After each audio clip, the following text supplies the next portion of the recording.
Setelah penutupan, wahana Kampung Gajah kini berubah menjadi berkarat dan rusak. Bangunan-bangunan yang ditinggalkan mulai ditumbuhi tanaman liar, menciptakan suasana yang menyeramkan. Beberapa cerita mistis mulai bermunculan, terutama dari para penjaga. Penampakan sosok perempuan cantik berbaju merah dengan rambut panjang sering terlihat, kadang hanya lewat, tak jarang disertai suara tawa atau tangisan. Kedua, ada sosok raksasa berbulu yang sering menampakkan diri kepada karyawan yang bekerja pada shift malam. Wujudnya menyerupai manusia, namun tubuhnya dipenuhi bulu. Setelah tempat itu terbengkalai, penjaga sering mendengar suara gamelan di area yang pendono. Tidak hanya itu, mereka juga mendengar suara riuh seolah banyak anak-anak sedang bermain di sana. Terakhir, Kampung Gajah kini dikenal sebagai lokasi untuk ritual persugihan dan pencarian pusaka gaib. Meski begitu, tempat ini tetap menarik perhatian, seperti yang dilakukan oleh jurnal Risa yang pernah mengunjungi Kampung Gajah untuk merasakan suasana menyeramkan yang ada di sana.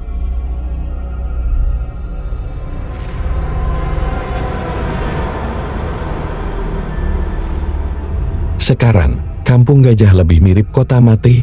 Mirisnya lagi, tempat wisata ini jadi dikenal sebagai tempat mistis yang dipenuhi makhluk halus. Tak jarang beberapa YouTuber hingga influencer melakukan uji nyali di tempat ini. Dahulu, setiap wisatawan yang datang ke Kampung Gajah selalu disambut dengan patung gajah yang menjadi ciri khas tempat wisata ini. Sayang, patung-patung gajah tersebut sudah tidak ada lagi. Tempat di mana patung-patung gajah itu berdiri kini beralih fungsi menjadi tempat menjual tanaman yang dijalankan oleh warga setempat, sementara gerbang utama Kampung Gajah masih tetap berdiri. Ketika melewati gapura yang menjulang tinggi dengan lengkungan di bagian atasnya, serta tulisan Kampung Gajah yang tak lagi lengkap dan samar, masih ada satu patung gajah yang tersisa. Patung tersebut menyambut orang-orang yang lalu lalang. Kebanyakan adalah warga sekitar karena jadi rute alternatif ke perkampungan. Inilah salah satu patung gajah yang masih utuh sampai sekarang, yang menjadi salah satu simbol kemegahan tempat destinasi wisata di Bandung Barat, yang membuktikan pernah berjaya pada masa itu. Yang sekarang seakan terlupakan terkikis oleh waktu, tetapi kenangan tempat ini menjadi bukti kuat bahwa semua yang ada di dunia tidak akan selamanya abadi, yang kini seakan terbengkalai dan memudar terlupakan begitu saja.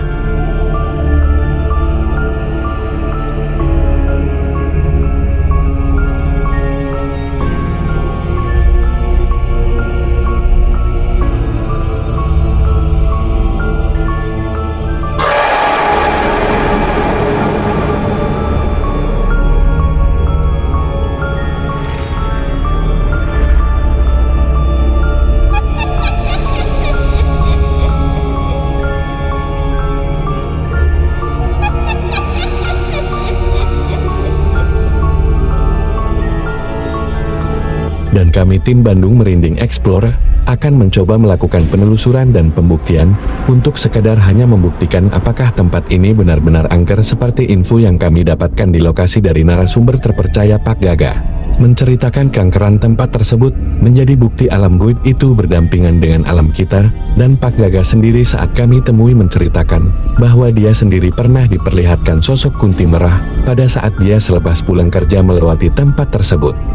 Dan warga setempat juga sering diperlihatkan dengan sosok-sosok tak kasat mata lainnya.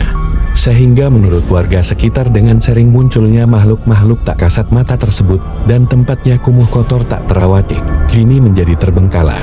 Disinyalir dengan pembangunan tersebut kita mengganggu dan mengusik tempat mereka.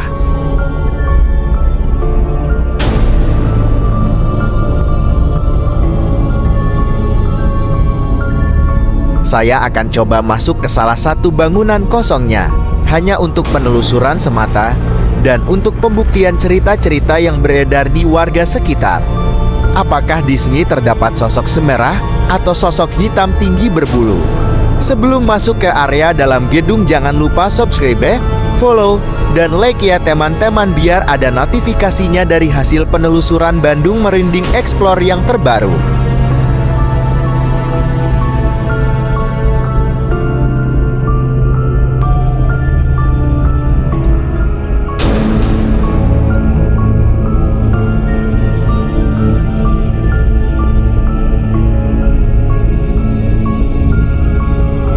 Sesaat saya masuk ke area gedungnya, suasana menegangkan dan merinding terasa di badan saya.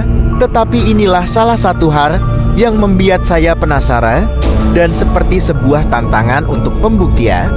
Apakah tempat ini benar-benar seperti cerita yang beredar di masyarakat setempat? Inilah salah satu bangunannya, terlihat begitu mewah dan megah dalam pandangan mata. Dan pastinya dengan bangunan sebesar ini pasti menghabiskan biaya bukan sedikit. Tetapi sekarang alangkah seakan tidak percaya dibiarkan terbengkalai begitu saja.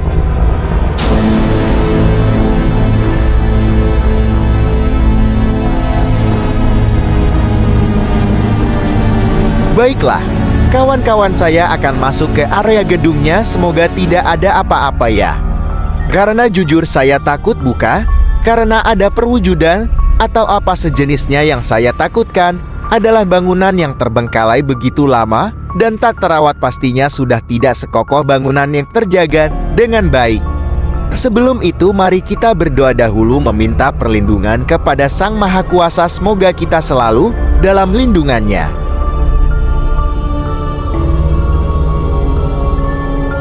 Bangunan ini memiliki 3 lantai dan bentuk bangunannya yang unik. Di sini kita lihat banyak coret-coret di dinding oleh tangan-tangan jahil yang tidak bertanggung jawab.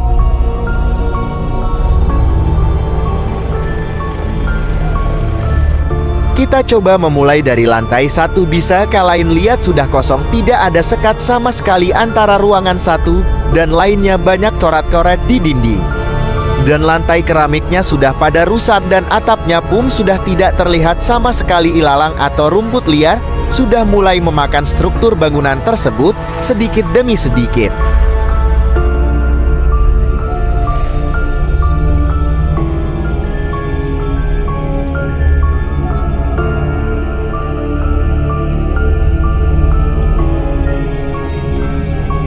Pantas saja bila ini menjadi destinasi wisata kedua dan yang utama buat para YouTuber atau para kreator misteri yang ingin merasakan sensasi interaksi dengan para makhluk tak kasat mata yang selalu menampakkan diri ketika sedang melakukan penelusuran atau live streaming di tempat ini.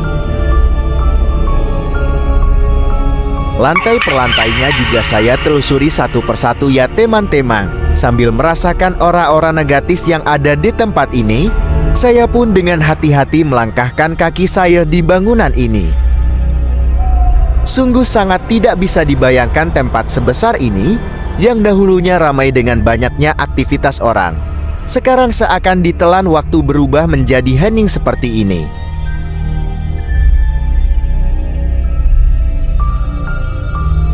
Seperti inilah keadaan sekarang gedung tempat wisata ini, sangat disayangkan. Tetapi inilah kehendak alam, di mana alam tidak merestui dengan berdirinya bangunan mewah yang didirikan di area hijau, tempat di mana pohon dan hewan tinggal dan dijadikan tempat wisata. Bisa kita lihat alam yang hijau dan sejuk ini dahulunya adalah tempat wisata Rion dengan orang yang berkunjung.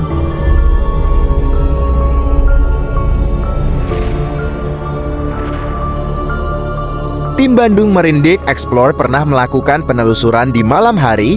Saat itu memang saat melakukan penelusuran dan pembuktian di malam hari, Kang Aris menemukan perwujudan kepala kunti merah melayang.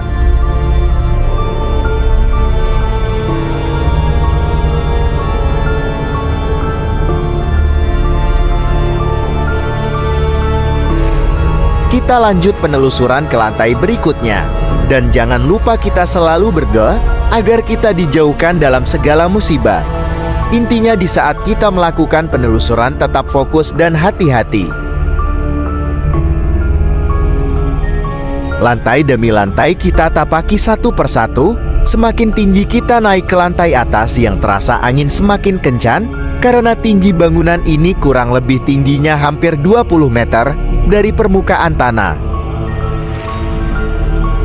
Coba bayangkan, jika kita sendirian di tempat seperti ini pada waktu malam hari. Pernahkah terbayang akan seperti apa jadinya suasana di malam hari? Siang hari juga sangat terasa aura negatifnya dan suasana yang mencekam sangat terasa sekali.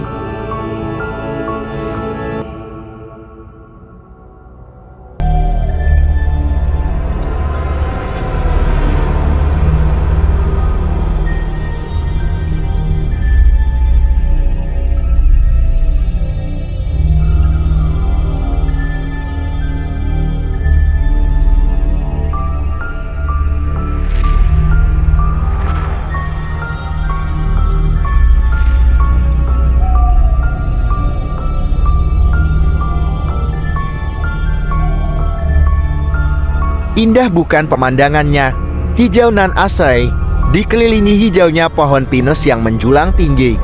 Ini sangat luar biasa lokasi di pegunungan, namun seperti lembah dikelilingi oleh bukit-bukit kecil dan pohon-pohon yang hijau.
Sesaat melangkahkan kaki ke lantai bagian paling atas, seketika panorama keindahan alam yang asri dan sejuk sangat memanjakan mata saya.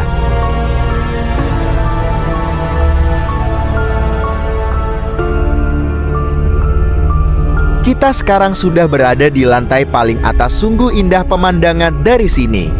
Terlihat barisan pohon mengelilingi tempat ini. Sepanjang mata memandang hamparan hijaui memanjakan mata.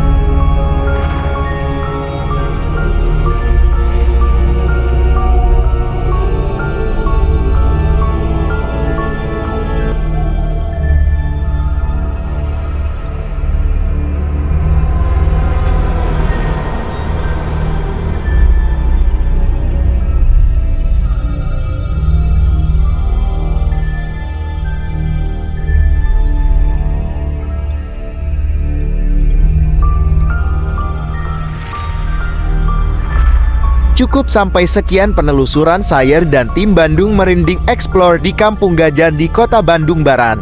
Next kita akan melakukan penelusuran di tempat-tempat angker, bersejarah, dan ikuti terus kami. Semoga kami bisa menyajikan tayangan-tayangan yang lebih menarik dan terus berkembang.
Semoga alam kita selalu lestari dan selalu dijaga oleh kita, karena jika bukan kita mau siapa lagi?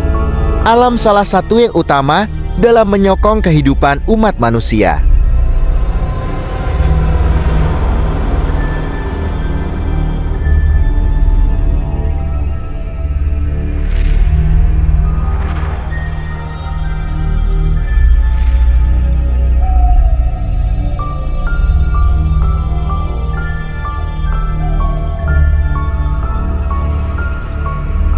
Sekian penelusuran dari tim Bandung Merinding, saya ucapkan terima kasih.